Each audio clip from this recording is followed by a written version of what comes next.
Scala Theatre was closing for good, and I was lucky or unlucky enough to be one of the last people to work inside it. I was 23, hired as a projection assistant, just learning how to thread reels and keep the machines running.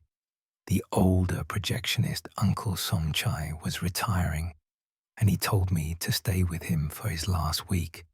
Scala was already legendary, its gold ceilings and sweeping staircases like something from another world.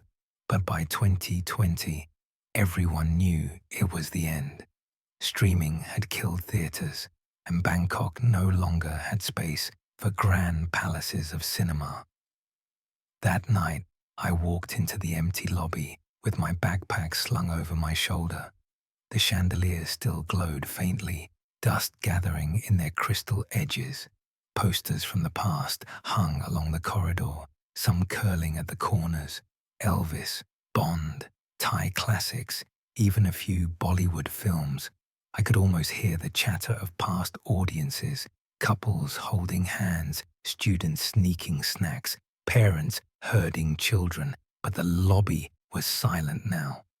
Uncle Somchai told me to meet him in the booth at midnight. He said we had one last screening, but he never explained for whom.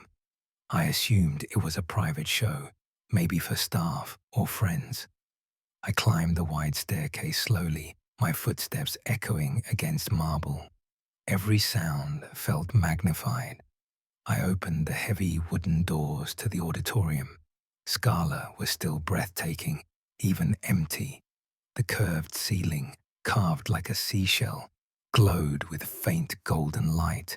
Rows upon rows of red velvet seats stretched toward the massive screen. I had never seen it so deserted. No laughter, no footsteps, no whispers, just silence. I told myself to breathe, to remember I was working.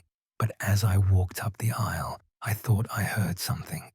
A cough, just one, faint, somewhere in the darkness. I froze. The seats were empty. I shook my head and hurried toward the booth. My shift was about to begin.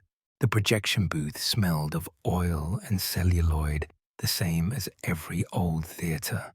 Machines older than me stood lined up, reels waiting on their spindles. Uncle Somchai sat in his chair, smoking quietly, his eyes on the glass window that overlooked the auditorium. He nodded to me without turning. "You will remember tonight," he said softly. I laughed nervously.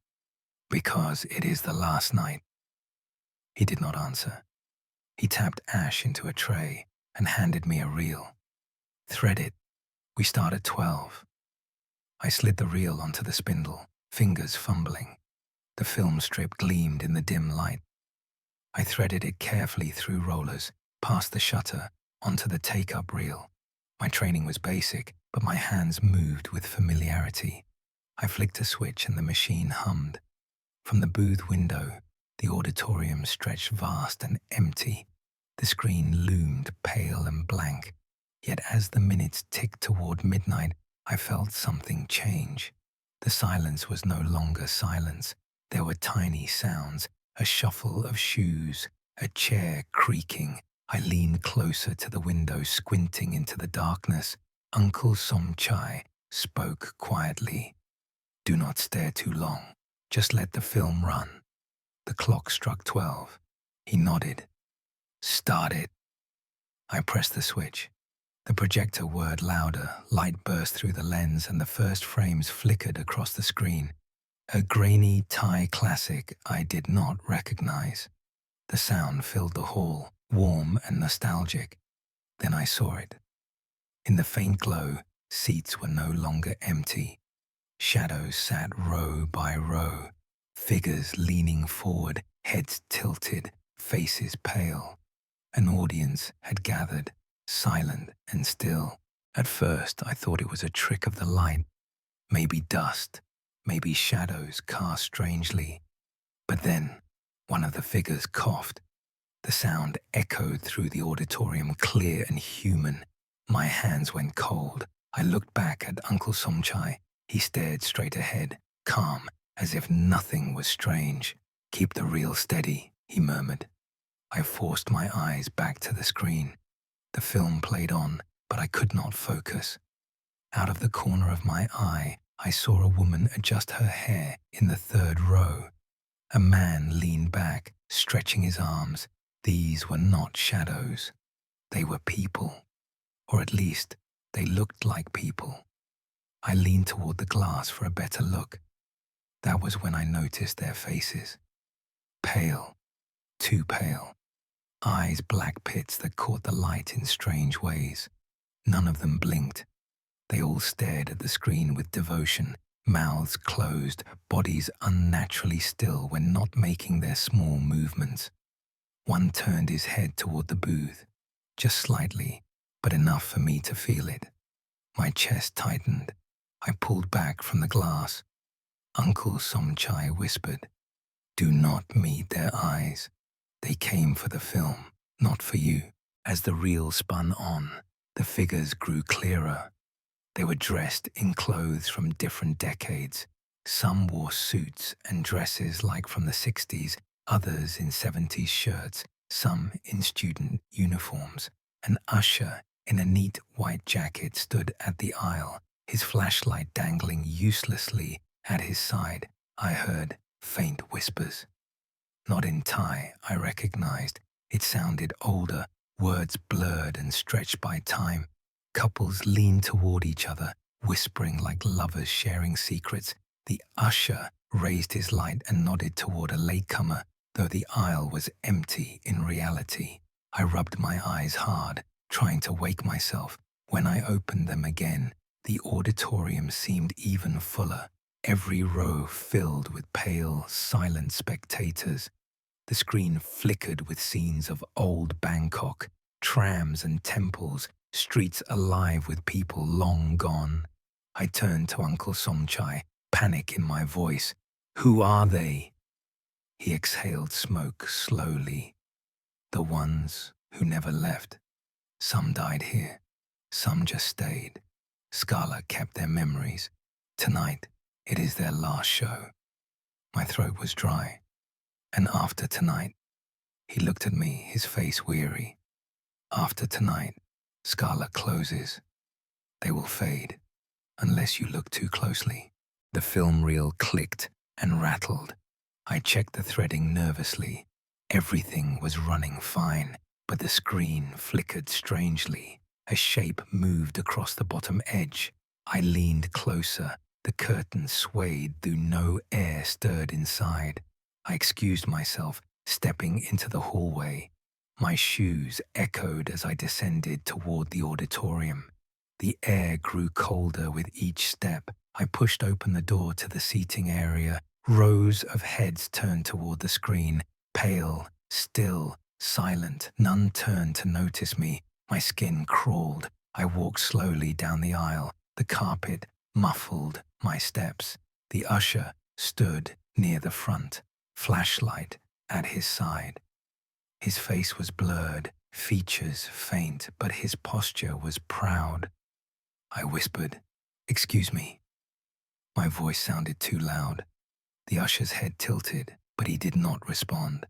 His flashlight beam flickered once, then went dark. I reached the curtain. It swayed gently as if someone had passed through. Behind it, the screen glowed with unnatural light. I felt warmth against my face like standing before fire. I stumbled back, heart racing. When I looked again, the curtain was still. The audience stared unbroken. From the floor level, the scene was terrifying. Every seat was filled, yet the theater was abandoned. The figures sat in silence, their faces pale masks reflecting the screen's glow. None blinked, none shifted, except in unison. I backed away, trembling, and looked at the projector beam. Dust swirled in the light like tiny stars. The reel clicked forward, but something changed. The sound was no longer from the speakers. It came from the audience itself. Dozens of mouths opened at once, reciting dialogue perfectly, as if the film played through them. My legs almost gave out. I turned and fled back upstairs, slamming the booth door behind me. Uncle Somchai looked at me calmly. You saw them. I nodded, breath ragged. He lit another cigarette. It is always like this. Every last screening. They fill the hall, then vanish with the morning. We are only the ones who run the film. I shook my head. This is not possible. He shrugged. What is possible does not matter, only what is shown. As the reel neared its end, I prepared to load the next, but there was no next. Instead, another reel sat already on the spindle.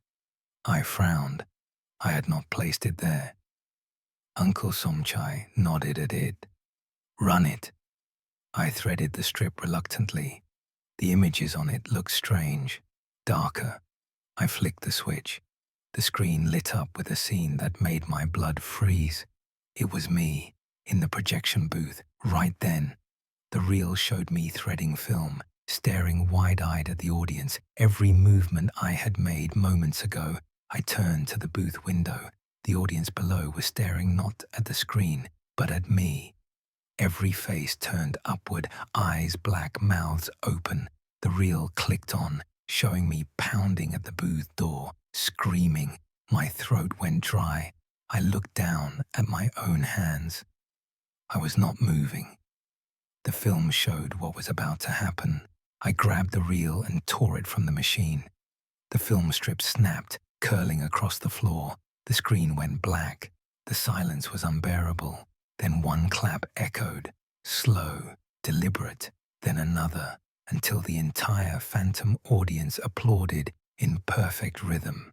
The applause carried through the hall, growing louder, shaking the walls. I covered my ears and screamed. The lights burst, sparks raining down. The audience rose as one, pale faces gleaming. They bowed toward the screen, toward me. I fainted. When I woke, sunlight filtered through the stained glass above the doors. The auditorium was empty, the seats bare, the screen blank, only dust floating in silence. Uncle Somchai was gone. His chair in the booth sat empty, cigarette still smoldering in the tray. The reel I had destroyed lay in pieces, but no images showed on the film. I stumbled into the lobby. Workers were already dismantling the chandeliers, carrying out seats, stripping Scala of its glory. No one noticed me. No one asked what I had seen. In my pocket, I found a ticket stub, faded, decades old, stamped with the Scala emblem. I swear I had not placed it there. I left and never returned. But sometimes, when I close my eyes, I hear it. Applause echoing in the dark, waiting for the next midnight screening.